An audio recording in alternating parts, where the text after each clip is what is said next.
Hello, everybody, and welcome to Talk Together. I almost said Talking as a Free Action, but this is Talk Together. My name's Josh. I use he, him pronouns, and you can see that I am surrounded by the cast of Duronni's Echo. Say hello, everybody. Hello, everybody. Oh, we share one brain cell. It's been a long year. It's only February. Yeah, I it's know only February. Pumpkin didn't say hello to everyone. Come on, Pumpkin, play the game. Far too busy trying to bite his sister on my lap. Oh. Yes, unfortunately for those of you who are currently watching, you have sadly missed the debut of two cats on one screen. We might get it later on, but at the minute, Pumpkin's cute enough as it is. We might even see Princess at some point. Maybe. Anyway, yes, we are going to be talking about the events that occurred in Duronni's Echo, all of the ups, downs, parallel undead echo things and all of that sort of stuff. It's going to be one hell of a show, so stick around. We are currently live sort of on YouTube Premium, so hit like, subscribe and notifications if you like all of that sort of stuff. You can also find us on Twitch on Mondays and Tuesdays and Fridays at 9 p.m. Where am I going with that? 6 p.m. to 9 p.m. on Mondays and Tuesdays with D&D, and 6 p.m. to around 7 p.m. on Fridays for other TTRPGs. Currently it is Blades in the Dark, the Cult of the Circle. Big massive thank you to our D20 club. We love them. They have made us a fan Discord and a wiki page. You can find links to those in the description below. You can join for as little as one of your local currency or one goat, which must be sent to Tom. Please don't send it to the Roll Together headquarters. The kobolds cannot contain the goats there. They can't handle the goats. They get in the jam. They get chased. It does actually have to be two goats, because goats are companion creatures and they need a friend. Yeah, so if you could give us two goats for, reasons. As Tom has stated before, Tom is doing a goat cheese farm without goat milk. So Don't stop saying things like this, team. This is what's going to get us taken off the internet. it is. We are going to get cancelled. Goats are really good for urban grazing. Yeah, put them on the roof. They have a lovely time. They love to climb. Anyway, Duronni's Echo was something that happened recently. There were no goats in that. There were some horses. There were no goats. There were some horses. Can we start with the horses and how they turned up out of the blue? How did we not know there were horses? It's like total why are the horses, Mike? We're living in the mines. In the mines! There's a Mine level horses. we didn't see. I think that was the lovely thing that Mike Hannah appreciated, that all four of us were going to react so physically to where are they? And then getting up the map, which again, side note, beautiful map, really useful, Incredible had a great time with it. Also just go, but where do they live, Mike? Where do the horses live? Oh, I guess they live in the courtyard. That's not good. They need their blankets. They need blankets. They need places to eat. They need places to exercise where the zombies aren't. Yeah. If you'd like to see the map for Dreadstone that was used throughout Duronni's Echo, you can find it in the description below. So a little Google Drive link you can find. So you can have a good look at the work that Mike... What program did you use for that, Mike? I have an idea. Incarnate. I thought so, yeah. Yeah. It's got tons of assets. It's great. Yeah, it's brilliant. But yes, that is a very, very, very, very, very good map. So you'll notice as well that we used Hero Forge tokens for the first time in a long time, I think. We had them sort of placed on the map where people were every now and then when the map did appear. So, but yeah, find all of that in the description below. But yes, horses, Mike. Why? Why horses? Because I wanted to create this really cool scene where the soldiers were waiting for the heroes to return to instill this idea that the fortress and the people there believed in the players. And I didn't expect to be attacked immediately for the fact that these clearly incredibly trained horses who are familiar with the mines, because we are in a game where you can just speak with animals, so you can just explain, do you see that thing? Don't step on it. Horse is going, okay, yes, don't step on it. And then where they are kept. So this is a very interesting thing. I made this sort of very vague, fictitious village that was just outside of the fortress. They're there. They were there. So and that they're brought in when needed and then placed back. So at a time when the fortress was probably going into lockdown because we were going to potentially unleash this great elder evil, they decided, despite saying they were closing the gates to the outside, which they did do, they then opened the gates up, went and got us some horses, and then brought the horses into the danger. Okay, just so we're clear. Official side quest. Horse skull trainer. I will fight logic with yes. I'm glad you picked up on that. That was very well done. You're paying a lot of attention, right? Thank you. It was, to be fair, a very cool scene. It was a very cool scene. It was quite heartwarming when we would just come out of this bit of emotional character turmoil to see our friends and our allies and these beautiful horses there and just go, oh, that's nice. That was really nice. It's also very nice of the zombies to just stay still and let them come through and then let us ride back past them again. It did definitely give me very Helm's Deep vibes, like the whole sort of thing, horses coming in, the fact that you're in a very enclosed sort of space, fortress and all that sort of stuff, did give Lord of the Rings vibes a lot. Just undead instead of orcs. We're just missing it. We had elves. We didn't have any dwarves though, apart from Bloomin' Fulgrim. Grumpy tried his best. Fulgrim, who didn't get thrown. Who did not get thrown. It didn't get catapulted. Tossed is the correct term, I do believe. Yeah. Yeeted. It's always the great thing where you're like, the dice tell a story, where I was like, cool, Fulgrim has been mean to Amaryllis and has threatened to throw her off the wall, and now she's the general. She's the one. She is. Yeah. Takes his hat off and is like, I'm now the captain.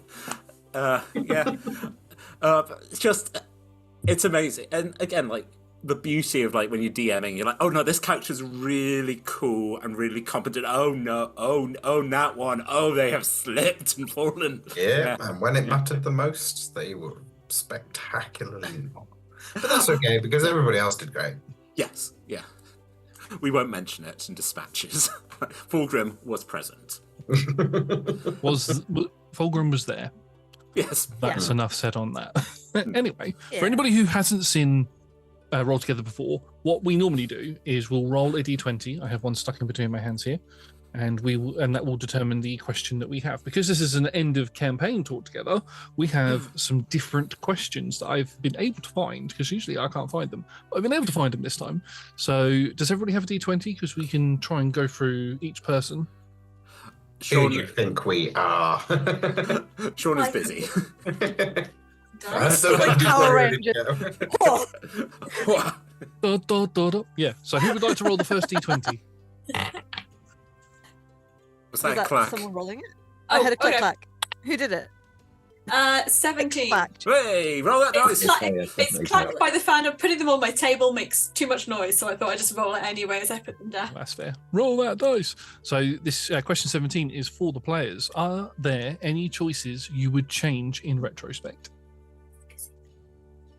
Yes, if there could be more kissing. Just it doesn't have to be between. No, just anyone kissing, not specifically Nora and Adendra. Now flying around the two of them. This is what could have been. But no, I'm kissing other people now. Amaris just pops a kiss on one of the intern's cheeks, pops her foot up, and is like, "Hooray, we survived! The war's over." There was in the final scene, I think there was definitely some stuff that that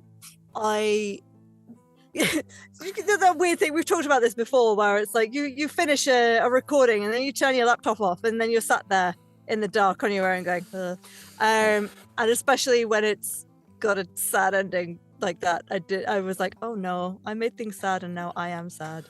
I don't regret that, but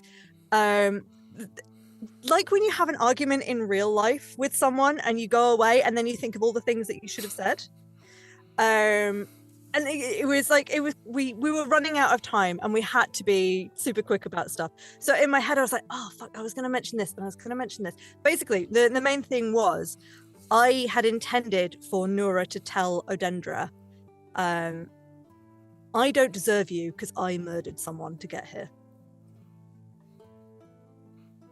I mean, join the club, but we won't get on to Amaryllis's body count.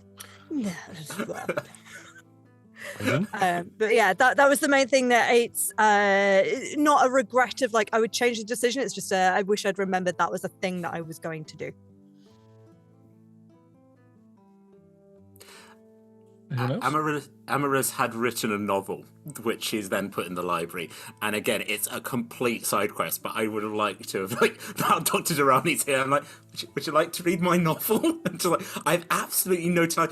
It's weird. It's anti-fantasy. It's basically about someone working in a coffee shop and it being very boring. It's like the opposite usually of like, oh, wow, you go to a fantastical realm. And she basically invented Starbucks in her head. And it was like, what a world where everyone... But it is also her fantasy of like, well, because there aren't all the different species, everyone must get along.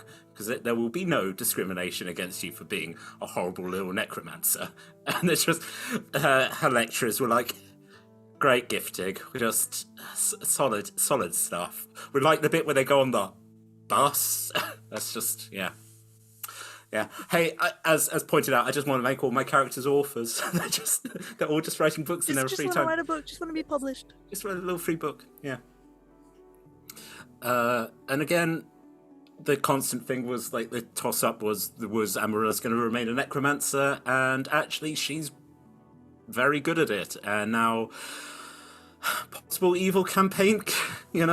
Just. I am for Amaryllis being a non-evil necromancer. Yeah. I think there's a fine line to be trod there, and I think she's the person to do it. Yes. We will put this into other things we've recorded, where we've seen what Amaryllis is like when she does actually have a necrotic bow, and she's actually very caring. I just want little friends. That's all I want from D&D is I just want some little pals. Yeah, that's why I play. They have to spend time with me. They have to like me. They do like you. They do. Sometimes. Despite their best intentions. Talia? What was the question again? What would I do differently? Yeah, was there anything that you'd change? No. Honestly, not really. I think, for me, xin'moira's issue is mostly that they, for as brusque as they are, a lot of what goes through is internalized rather than explicitly expressed. So I'd have liked if, a couple of moments just to kind of actually say some of the things going out. But in the end, I think hints of everything kind of came out anyway. That's and, fair. I think the story went as it should have been. But yeah, if there had been some more moments, some more chances for it to explicitly say what goes on in their head, to emote those stuff, be with some more people, just to kind of. But that's it. I said to Mike in one of our behind the scenes chats like that this should have been a 6-parter. Yeah. For time, and I don't think there would have been another 2 episodes worth of the mission necessarily. I think there probably would have been another 1 episode worth of actual plot, and then another episode's worth of let's get all that backstory from xin'moira and Xerius in particular. Come on, tell us. Tell us more. The lovely bit of when Nora's like, I'm really tired, I haven't got time to talk, I just need to focus. We're like, no, you're the most interesting thing that's happened to us in months. So what's it like living in another world? Is it scary? Is there a sky? What did you eat? Just like watches you blanch. Our problems, and we don't like our problems, so we're focusing on your problems. My problems are not better. They're not better, but they're different. Especially as a magic user, I'm like, what's science like? I think that's another like alternative in my head canon. There is an alternative version of the way that this could have gone, where I don't know if Nora and Odendra would have ended up together, but maybe Nora became more of like had an apprentice relationship with Amaryllis had an apprentice relationship with Nora, as well as like it was Xerius as well, and all of the inventions. Like I feel like the now this place has not got a zombie horde. Maybe it's a good lab. Maybe it can be the new Nexus lab. Oh, that's my one moment. There was all of this research going, and there was team high intelligence doing all of these really smart things, and then in my mind it's just Moira in the corner going, motivation, yay. Here's some more stuff about undead. Intelligence is not my highest stat. No, but you had your great motivational speech. Yeah. I did. I just thought it was quite funny that you all had specific things, and I'm just there going, I know zombies. And I'm not even the premier zombie person here.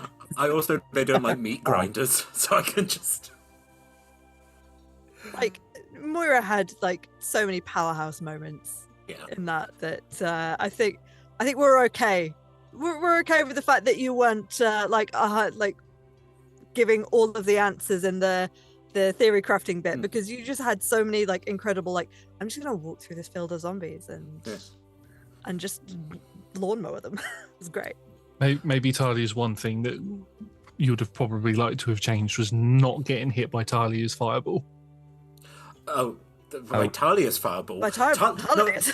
Josh, Talia, why are you there again? Josh, you have to pay attention. Talia is in the pub and stole the axe. Yes, it's Thalia. You see where I get confused? No, I'm sorry. Okay, that's the thing. My one thing I would have liked to have changed is work out how much more of my real self would have been in that campaign, because that was hilariously kept coming up. Yeah, not being involved in getting hit by friendly fire by people who know what I do and should be trained enough would be great. That just a mini insight into the choice that I made. That was very specifically because nothing has ever come beyond the wall before, and Thalia panicked. Oh, it was a great character and story choice. Oh, yeah. It was as simple as, it's never happened before. Oh shit. If one of those grabs me, like many a player that's played a wizard or sorcerer knows, you're screwed. Yeah, and you fireball the person keeping them off you. So smart. It's our strategy. It's not the best strategy, but it is a strategy. Sean, Yes. did you have a moment? I've been racking my brain, but like I'm actually I'm genuinely actually quite happy with how things went. Like, maybe being a little bit more descriptive about when we did the montage scene, and because I really wanted to use the I always forget the name of it. Is it the Blessings of the Forge? No, it's the other one. Artisan's Blessing. Far too similar names. It's a great skill, and I love it as a cleric ability, but it is so hard to get into actual roleplay. So like I that would maybe be my one thing, is like having an actual physical idea what that would be used for, rather than can we make a MacGuffin? Yeah. But no, I mean, other than that, like there were some moments where conversations could have like maybe eked out a little bit more of Xeris's backstory, but just means I have to bring him back, and that's not a bad thing. No. The fact we all survived, which was a miracle. Yeah, fairly unexpected, actually. Again, it's a terrible one, but there's a part of me who was like, it all went so smoothly. Because we were, I think, as I said, we were like Helm's Deep. We were all prepared for going, this is going to be our last stand. And then everything just worked out. Of course, there is the timeline where we're like, what happens when they do breach the wall? Or one of us goes down. Or the hideous thing of like, okay, Mike, the fort has fallen. Good luck explaining to the rest of the DMs that you're like, by the way, the hordes of the dead are just pouring out of them. Which, I mean, actually, in world would be like, great. It's like, yeah, don't go up there. The dead just are in that mountain. That's there. We don't go there anymore. Yeah. We just drew like a little tape around it, yellow tape. We're like, no, we don't go. It's a big part of Faerun that's crossed off. Yeah. There was no contingency. If you failed, you failed. Yeah. And Umbravor would have been out with heavily influenced with Eldritch power as well. Yeah, fun fact, there was no contingency. If you failed, you failed. And it would have been someone else's problem, but That's for the DMs.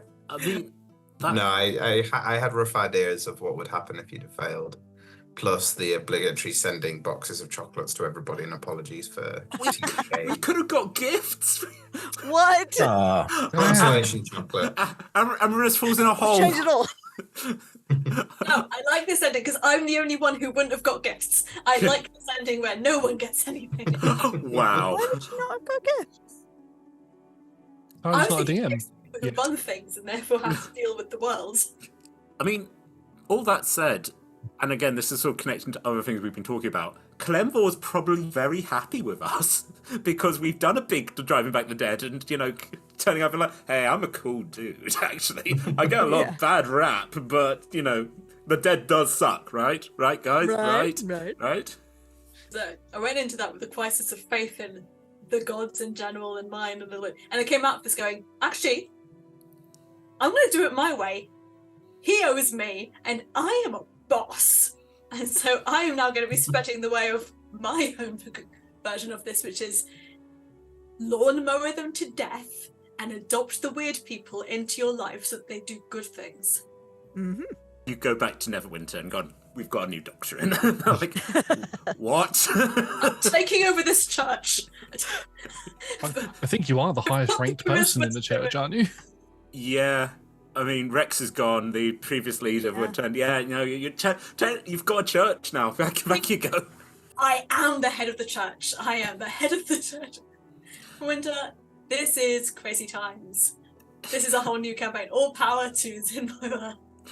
Again, Absolutely. you can do a lot of good now. That we can reboot the Church of Clemvor, and especially in Neverwinter. We should specify in Neverwinter. Well, spread the doctrine. Let's go over this. I think because didn't Liz's character, Liz's granny character, was a nun of Clemvor, was she not? Yes. Is that right? Yeah. But I don't know how high ranking, and I can't remember where either. We've had a few. Clemvor's got to be one of the more popular gods that we've used, hasn't he? But I'm advocating, why stop at head of the church? Why don't we just posit xin'moira as the new god of death? He's the god of anti-death, technically. God of D-death. Well, he's the god of making sure death happens as it should. God of permadeath. Yeah, we're doing apotheosis run to try and heighten you, deify you. Yeah. I mean, if we're talking about extra planar travel, we know of a plane that doesn't have Clemvor in it because Clemvor was killed by Ava. That's very true. Do you want to have an entire plane? There's werewolves there. xin'moira just needs a silver key. Yeah. Oh, that one. Yeah.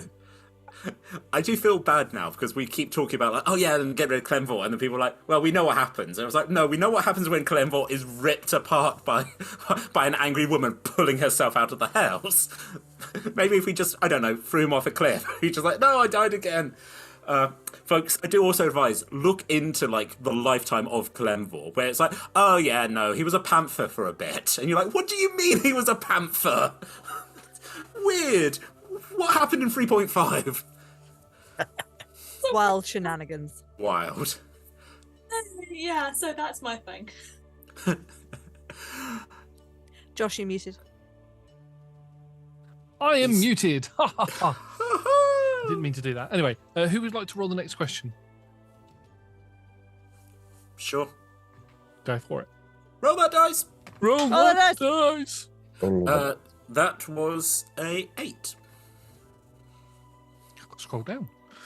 Sorry. Another question for the players: Would any of your previous characters sorted this campaign in a jiffy if they were there? Let's say if they were the same level, and not pick the higher level characters to just come in and just go whoop, or lower level characters to just come in and just go bleh. I don't know. There was very little chuckle fuckery around this campaign. There's a lot. I think there's a lot of parties that we've had on stream where the events have happened to them, and whereas this was a group that was very much okay, this is happening. No, we will bat it down with a hammer, and it's done. I don't know. Like, I think we almost made the perfect mob for it, even if we were very high on intelligence and low on strength and charisma. So fun story, like before we had settled on what this game was going to be, I had planned on bringing my one-shot character Daria into this. Daria, my lovely, like, celestial bard. Okay. And then I worked it out and I went, no, she's gonna die. She's too pure. No, too good for this world, too cinnamon roll. Yeah, so she would have solved it by, like, doing this whole thing of just trying to morale the troops and bring up spirits and make sure that everyone had their spirits, and then she would have died. But it would have been such a beautiful death. That's it, you know. I think it's something worth mentioning as well. Like you said, obviously so Mike, the campaign plan changed, and as much as I'm incredibly grateful and flattered that you centered it around my character, and also aided Dr. Duronni getting back to our material plane. I'm very grateful for that as well. Both me and Sean are like, no! You're keeping it in there for a reason. The game crash is literally like she's like on the top 10 most dangerous people in multiverse. We're like, you aren't even a beaver. In this campaign, have you seen that she's a cause of trouble? How long have we got? Like I said on the Talk is a Free Action, Dr. Duronni has done nothing wrong, has committed no sins. Links to the very first Nexus campaign where you can see exactly why Duronni is in the top 10 will be in the description below. But anyway, but the original thing that you said to us, Mike, was what characters would you like to bring back, because you like to design a campaign around a character. So I think originally, Tom, you'd always suggested Amaryllis, right? Yeah. And then Talia, you'd suggested Daria, who was also like wholesome and sweet.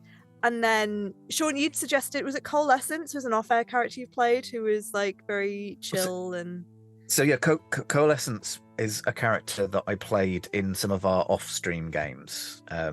So, you know, when we're like trying to get to know each other, and, you know, new DMs coming in and, like, you know, just wants to trial stuff out, we play off-stream. Sorry, you never get to see those. And yeah, Coalescence is a character that I played in one of those, and I've been waiting for the chance to bring him in, and unfortunately he's very sea-based, or like could potentially go on land as long as it was near the sea. Underground, not his place. Probably would have been all right, but it would have been even more warlockery, and talking to his pet bubble. Also wholesome content, pet bubble. And I was going to play Skitter as well. My Tabaxi monk, who again is very traumatized background now, but more wholesome content. So we were going to have team of little cuties, and then Mike was like, how about now instead you play Dr. Duronni and I make it all zombies? I said that, like, when I did Nat's one shot, I inadvertently brought a werewolf to a silver mine, and then I brought a necromancer to the land of the dead. Just like, I shouldn't be here.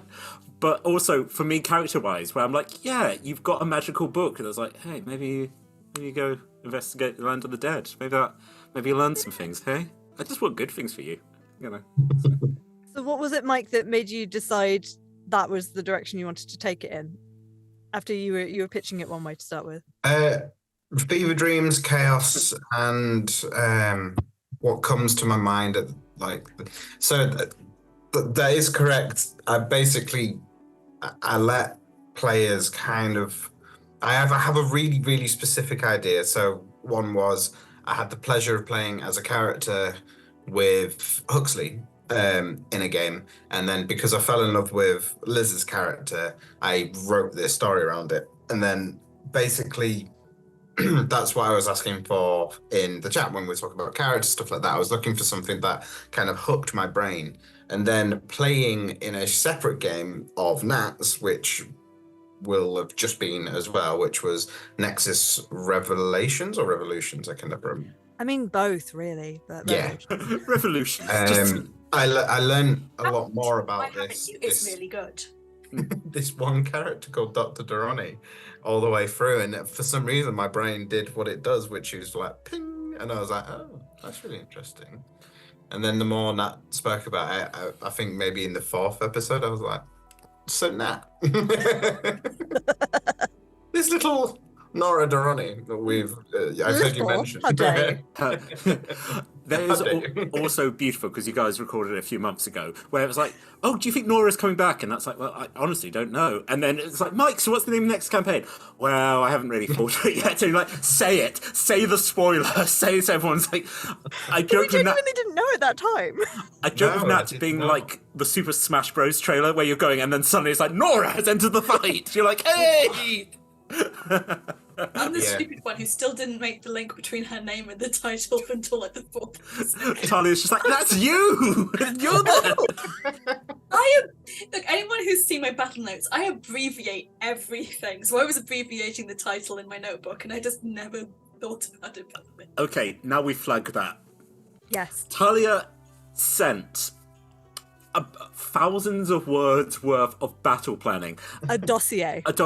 And folks, that is why we survived. We planned the planning and then being like, do you have any notes? And you're like, no, you've planned this great, we'll move this here, we'll put that there, we'll make sure that people move to the pub because that's contained. It's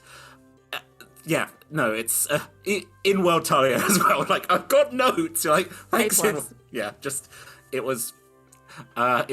It was thing of beauty. And just also the lovely thing of like the map having like the little diagrams and they're like question mark here, that, what's that? Yeah.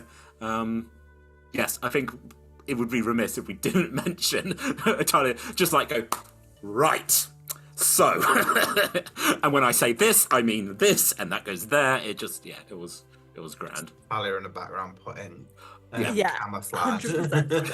Not xin'moira. Talia. Yes. Also, like in Predator, just covering self in mud. You're like, no, that's not what we're doing. It's like, yeah, but maybe they can sense heat. Like, no, Talia, no. Talia was in the field with the zombies, just off screen, mowing everything down. With the axe. I think this is going to become a thing in any campaign that Talia now appears in. There's going to be an NPC called Talia. Yeah. I don't even know why I stumbled over it, but it just stuck. We couldn't get past it. Look, I like planning, and I like logistics, and I like fallback situations that we hopefully never have to. And look, it doesn't matter if it does or does not go to plan. But if you have a plan first, you know where to deviate to and from when it all starts inevitably failing. And again, like we said, where everyone in this was competent and pretty much high at their game. I realised, because the question was, what other characters would we put in? I almost feel like this is almost like the perfect timeline. The right 4 people came to this and were able to do it, because... This is why the gate crashers took Tony instead, because Nora needed to be here. That is definitely what the gate crashers are now telling themselves. As there's a board which has little bulbs that has drawings of 10. As that bulb lights up, and they're like, "Oh no, she's back." Oh wait, I would also like to point you're ranked under an actual beaver with a gun. I mean, that's fair, because Clint is the most dangerous. Clint is one of the most dangerous. Like, even the Tarrasque is just, like, not as dangerous as Clint Eastwood. No, because it's glued to a bone Tarrasque now. Yeah. Like, just on the gate crashes as well. Like, that, I was not convinced, until we started playing, I was not convinced that you weren't going to fake out. Again. Like, Duronni back in the on Corazon again. Like, which of Nat's characters is actually going to be playing? Could you imagine if I'd been that like Mike drew that beautiful art of her, and then I was like, "Nah, I'm going to play Tony again." Draw another one. Draw a raccoon instead. I like the idea that we don't get Mike to draw it. We get one of us who can't draw to like scribble it and like big graffiti, like Tony. That's me, assholes. Again, my Smash Bros trailer where Nora steps in and then boom, Tony. Can we actually, on that though, can we take a moment of like, Mike, your art is beautiful, and you should, not necessarily for us, do it for your own sake and when you want to, but do it more. Yes. Yeah. Well, I already am doing more. So we can't stop you. So next couple of series, hopefully look out for it because you might see some more art stuff. Yeah. Maybe. DMs, huddle. We need to keep casting Mike because we keep getting lovely. Also, he'll send us chocolates if something bad happens. We can kill everyone and we get presents. But there is this is a little secret. There is a very small. Now, I am a huge advocate for empowering players, making them feel like heroes. There is nothing more epic than winning and winning spectacularly, like you should, because you are incredibly powerful, talented characters. But there was a big, smaller part of me that really wished you'd suffered more to win. Yeah. There was so many more parts. Like I'd written out the fortress in all my stages, and they literally destroyed the first wall. And then in an absolutely epic moment, Xerius and Moira literally charged through the hole they made in the wall and just fucked them up. We're just like, oh, that's cute. You made a wall. Look who's behind it, me. Xerius punched a ghost. Yes. So like that was like incredible. And those moments like were visceral in my mind, but I had sort of almost stages of falling to the towers and then falling deeper into the fortress, and then even falling into battling in the tavern, in the pub. And I hadn't really thought about that, and then until Talia kind of pointed out that it is actually this choke point that if you had lost multiple numbers. But I also wanted to kill all these NPCs that I made. I made loads.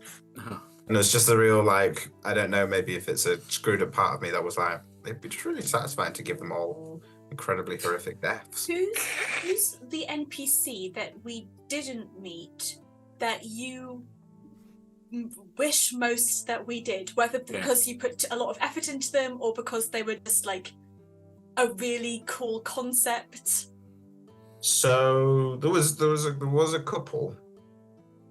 There was Malik Ryder, who was one of the captains who would have come in if you hadn't thought of a way to be able to travel out into the Warded Fall, like the No Man's Land, as they are a wyvern rider. But basically, if you didn't have a solution, they would have come in. You just don't let us meet cool animals. We were too efficient and we missed out on riding on a dragon. Mm-hmm. I bet there were goats. I bet you were keeping that from us. They're like, you embraced quite a few of the sort of main ones, and then there is a wall commander who is basically the direct below the two marshals called Arya Mia. She's this just like absolute powerhouse of a woman, and you just never came across her. Gate Master Gruff, who looks after there's just a really, really arty gnome. Very grumpy. I'm going for really strong descriptors because I can't go into too much detail. And then the biggest one that I feel like Tom, as soon as I passively mentioned it, like almost like pulled his eyes out, was that there is a treant that is no, my eyes are gone. Yeah, it was furious. Literally at the chat, and like, I think because I'm an insomniac, and like 2 a.m. in the morning, I just went, "We didn't meet the treant." Called Gentle Twig. Oh, Gentle Twig. Yeah, and his main job is, I mean, he fights and he's quite terrifying actually, but is mainly he just brings supplies up from the village into the fortress and back. That's like his job. I brought the horses. He has a really sad backstory, which was he's the only surviving treant from this biome because when hundreds of years ago is when the plague ravaged the land, he was the only one out of his enclave of treants that survived. Hence why he's here serving against keeping them shut away. And now he works for Tree PD. Now he's got for those in the US, UPS. UPS. Thank you for boo cards. What was I going to say? I was going to say, like, oh right, so you know, there's the trope of like, there's the big movie where you have all the heroes doing the stuff, and then there's like the TV series that's like Star Trek Lower Decks, or like Space Janitors, or that kind of thing, of like the background folks doing the other stuff and doing the cleanup. Like, I feel like we need the one shot that is Gentle Twig going to get the horses and hoping that it's not going to die. Hoping that the heroes stop the zombie plague. I'm coming, guys. To be fair, the only other one was the Swift sisters. There was 3 Swift elves that when were all over. I think Sean did know of them, but never got a chance to speak to them. And then a fan favorite, just because Tiefling, was Lyra Love. Yeah, I remember like in the read skimming through the first episode and you mentioning Lyra Love, and I'm like, that's a really like standout name. I don't remember meeting Lyra Love at all. I think they were just around. Oh no, they were on the tower with Xerius on the intro. They're the leader, the captain of the Rangers and the Archers. Again, when we make the TV series, it's like, no, they were there. They were in the first episode. They just didn't have any lines. And then when we come back for season 2, and she said like the below decks ones, we're like, so all the zombies are dead. What's your backstory? All my friends are dead. Yeah, same. Pub. Yeah, there's loads. I could go on forever. But yeah, there was an entire commander that you didn't come across just because busy. Well, it should have been a 6-parter. Yeah. Could have been a 12-parter. I'm very glad you went to the pub. That's all that really mattered, because it was a really cool pub. We got the pub owners. We got them kicking someone out. Who again in the season 2, you're like, oh no, that's like a point of view character. He's like, sorry, I took the table. You're like, no, that's Sirius's table. Just sling your hook. It just sounds like that we're going to have another adventure in Dreadstone at some point. Wow. Really? Yeah. Really. Well, it's the perfect place now, where depending on who stays, obviously it won't be as filled with warriors as it was. But it's the perfect place to hold. If you ever need to run away somewhere, to hold. to hold. Just hold the stone. But yeah, if a storyline needs a place to go and hold out and survive, it's a pretty secure place. I'm imagining like a cowboy adventure now. It's like, we need to wait until the heat gets off us. I hear there's a fort. And then just come in like, hello, have you met all the undead? We're still cleaning them cured up. The plague. Yeah. We've opened a hostel and a spa. Would you like some cucumber juice? It's great. That's what I really want. I want Liz to come back and do a kind of sequel to Mercandraw Bog, but the kind of Amaryllis is now turned Dreadstone all into a kind of splinter spa on the material plane. The undead are the waitstaff. They're just going around hot towels. So yeah, then what we're doing D&D meets Faulty Towers. Yeah. Don't mention the undead! Don't mention the plague. DMs, put it on the board. Just like... So much on the board at the minute. Right, We've got a lot of ideas. We've got a lot of ideas. I think we've got time for one more question. I'm going to cheat and pick the question. No. And it's to everyone. And it is, what was your overall favourite moment? Starting off with Dahlia. Oh. Oh gosh. I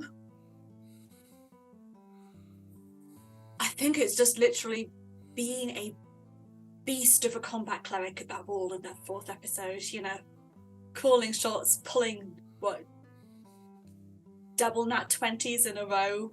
So with a grave cleric who can make someone vulnerable against a certain type of damage. They have then with a guiding bolt that hits with a nat 20, then a 20 on like some cool, Mike's really cool like battle mechanisms, and that was just like, that was, I think, everything a combat cleric should be. Yeah. Awesome. Loved it. Loved that moment. Wasn't that like you worked out like it was the most damage you dealt as well to a single target? Yeah, 75 points of radiant damage, which was pretty stonking. What was it? Like 21d6 or something I had to roll. So many times. I think we broke a couple. I think a lot of personal bests, and maybe even series, Universe, yeah. Universe bests. It depends on if you. I mean, I feel like my fireball might be record breaking if you can't. You were very generous, Mike, in saying there are 50 zombies in this 20-foot sphere. And I don't know if I did the maths as to whether 50 zombies could. I suppose if they're all very tightly packed, they could. They were being funneled. There were 3 slow zombies at the front. Yeah, and they're kind of on top of each other. But yeah, I did do the maths on that, and I figured it out during the episode, but I didn't want to dump all over Talia's also incredible single target damage. But I figured out, so I rolled 39 on my damage dice, multiplied by 50 plus 1 because I also hit Umbravore, so that comes to 1,989 points of damage. Oh wow! I think that's definitely beat the record. The record before was 500. One attack. Yeah, someone's going to have to message Ed. Just... There's so much damage, so many numbers. Again, like, because we keep joking about like timekeeper badge and that, and then it turns out a lot of us are really into like stats and being like, no, but I did the best, right? I did the highest amount of damage. Tell me the best. I just need a little compliment. I'm not getting my lovely chocolates, so just a little compliment to keep me going. That's one of the things about like stat. I mean, most of us are here at DMs as well, like statting stuff for roll together characters because we all create monsters all of the time. Yeah. And you think, yes, this combat will be deadly, and they're like, no, it is not. Yeah, you made short work of Umbravore. Did we mention that Zerius punched a ghost? Mm-hmm. Yes, I think that's definitely a highlight. Yeah, sure. Probably, to be honest. Yeah. Especially because you just happened to banish him at the exact right moment for me to claim it as well. Yeah, as you fell through him, and like, so, and because that was the fun thing, because we were like joking, or like, oh, it'll be a great story, because we're always prepared to die, and you're like, no, it is. We are literally heroes. Categorically can say it's because of us. And he punched a ghost to death. That's when you go home, you're like, hey guys, just a little story. Again, sort of like moments like that. For me, the nat 20 I got when I was like rallying the troops, and like, yeah, everything that Amarius was working towards, and you're like that thing of like, well, I work hard, but I'm sure people don't listen to me. You're like, no, absolutely, everyone listens to you. They don't listen to the marshal. When he tries to, rally the troops, everyone ignores him. But you're actually you're a very special young lady. And also, favorite moment, and also connected to, we made a choice, which end of episode 3. There's the alternate timeline where we decided to sacrifice our memories for the good. And then what would that episode 4 have been as we come back going, cool, we have absolutely no memory, but at least all the dead are gone again.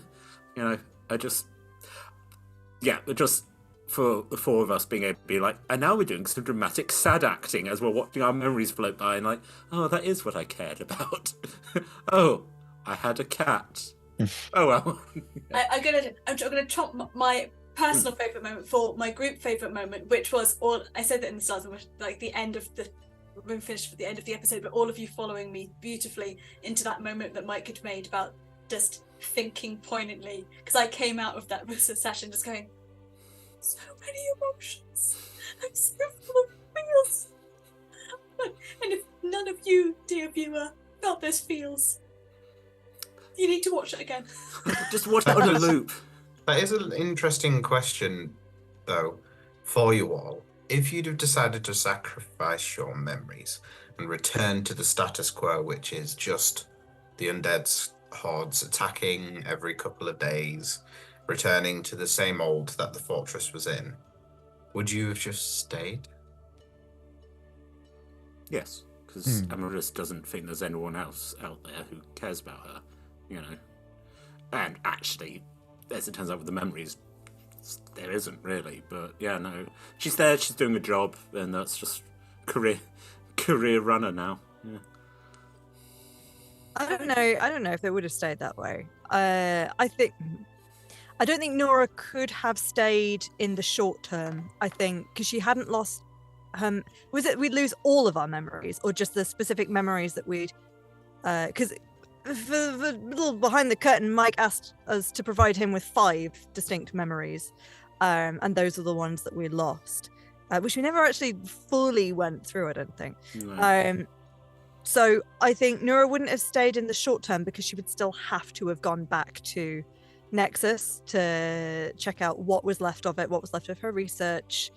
I mean, she'd still she'd forgotten her pride in Kimmer, but she still remembered that Kimmer existed and died, so would have gone and sort of honored that, and then realized that her Doris unit is not there and probably got waylaid, fully intending to come back to Dreadstone. Probably would have stayed with Adendra, but probably would never have made it because her Doris is missing, and that's probably quite important. So yeah, I think Xerius probably wouldn't have stayed because part of his reason for being there was, you know, to go and do some archaeology where he can punch the fossils first. But his whole reason for kind of having that angst and stuff was a lot of his memories to do with like his wife passing away and him kind of dealing with that grief in not the best way. So without that, and like without a lot of the things that happened to him, I think he would probably have actually had a bit more appreciation of life and left to kind of go and find out what happened and what he was missing. No, because otherwise he would have been a lifer. He would have stayed even longer. But yeah. Only way that Moira would have made that choice if she remembered her family to start off with, and then knowing that was giving them up would have been keeping them safe. But because she didn't remember them, and so she trusted in her previous team, she kind of just went, this is the most practical choice. But I think that if she had done it, I think she'd have been stuck in a loop. Yeah, she has to work out, she's got a holy cause to kind of wipe out zombies. They'd have kept coming. She'd have kept going back to find that crystal. She'd have lost more memories. She'd have gone back.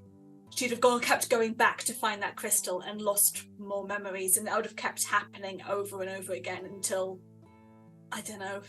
Honestly, she'd end up becoming the monster that she feared she would become because she's got nothing of her own self left. So that would be the terrible timeline. That was my great fear that I brought up in episode 3 with Round the House. I was like, have we had this conversation before? No. And I'm like, Round the House, did you forget that we've had this conversation? Because, Mike, you could have done that and it would have made perfect sense, but it would have been so heartbreaking of like going, oh no, Dr. Duronni arrived here like 4 months ago. You just don't remember what's happening. You're trapped. We love time loops. Again, we love time loops. All the films. It's again where they said like zombie films were big when things were like the wars are going on, and now all of a sudden time loops are big. Now we're coming out of the pandemic and everything is like, when you're reading it, we're just like, oh dear. I'm glad we survived. I'm glad just folks, honestly, it's just that general feeling of going, oh, so much could have gone wrong. So many of us would have been ripped apart, but we actually, I keep saying this, we were literal heroes. We are folk heroes now that we can go, these are the 4 that... And I think also sort of remembering those who've sacrificed themselves as well. I think now being able to be, especially with Xarius as an archaeologist and a historian, being like, right, we've now got control of the narrative here. This is what happened. These heroes stayed, and it's also quite funny because it's like the people who formed the fort, you're like, okay, those guys quit, but also protected everyone in the grand scheme of things. I think it's sometimes that they held the line in my mind so that other great heroes could do the job for them. Yes. But if they didn't hold the line, then maybe they just like, there's no one else who's as good as us, so we have to do this. But we know that in the meantime, other great heroes will have to inevitably come. To quote a different series, it had to be me. Someone else would have got it wrong. So, yeah. Yay! Hooray for us! Hooray for us! Hooray for us! It's mostly about us 4, the Undead 4. Well, we'll come up with a better name. Hey, audience! I know it's too late to give us a hashtag team name, but luckily it turned out the way that it did. Otherwise, all of the other Roll Together DMs would have to deal with the sort of overflow of undead. Oh no, I'm away for a year. What? That's so weird. I can only be a player. I just don't have possibly the time to be a DM. Oh, so weird. Also, Waterdeep's just fallen into the sea. Just like, no, we've got rules. You're like, oh, wow. Yeah. Well, I think we've gone over time. I definitely do not have the timekeeper's badge.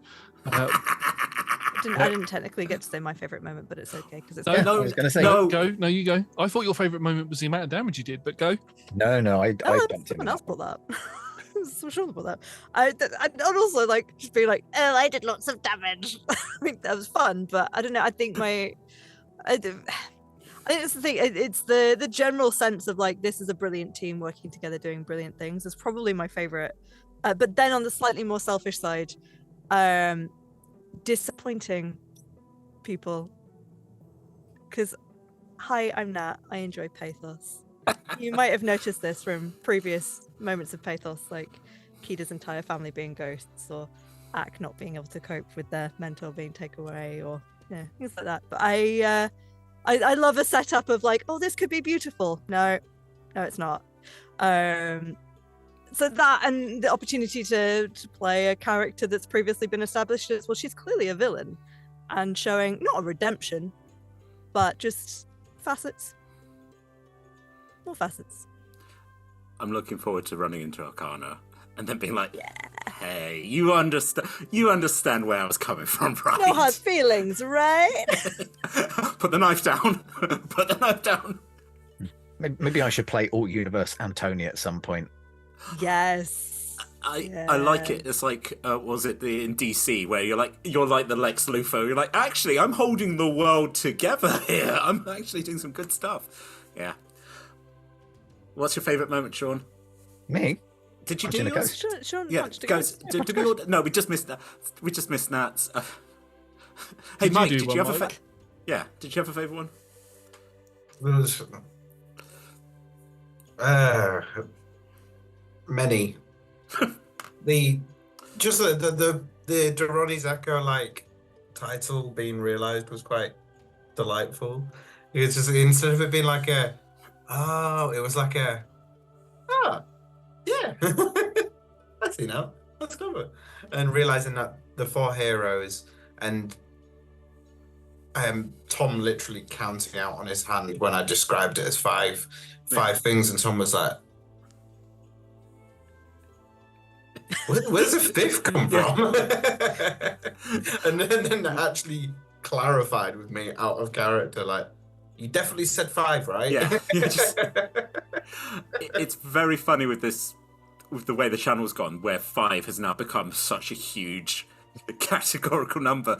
Like Sean had it with his character previously with like the board, and now it's like, no, this is fully established that 5 is a magical number. It's like as soon as you get a 5th person, oh boy.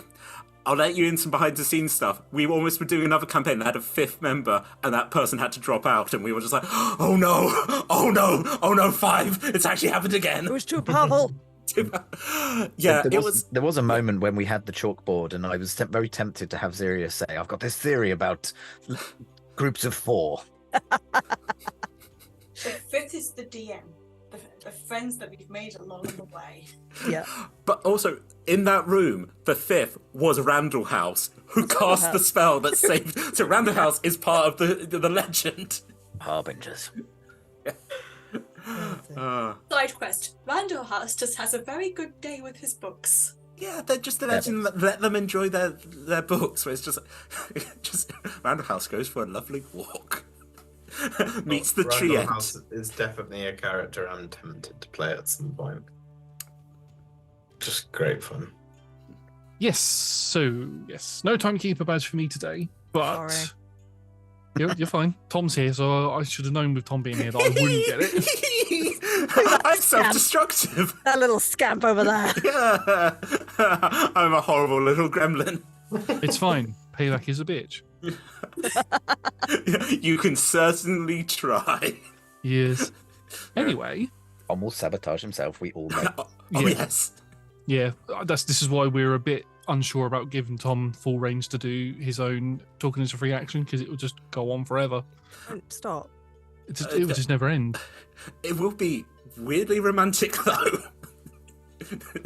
On that note... So, my goat farm, I just... Put the puppets away, Tom. Josh, go. Thank you very much, everybody, for watching. We have been Roll Together. This has been the Talk Together for Duronni's Echo. If you like what you see, somehow, you can find us on Twitch on Mondays, Tuesdays, and Fridays at 9 p.m. I did it again, 6 p.m. UK time. What is time? What is time? We are also on YouTube most Wednesdays. Check our social medias. You'll find out which Wednesdays we are actually live with Talking as a Free Action or Talk Together. Talking as a Free Action is a question dungeon type thing where we take characters from the current campaigns on a Monday and put them through a set of puzzles and learn a bit more about them.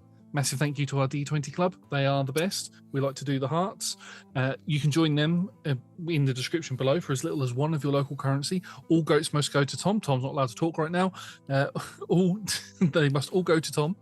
And thank you to our sponsors and supporters. Our sponsors are Phoenix Dice, and our supporters are Idle Champions of Forgotten Realms and Bearded Ladies.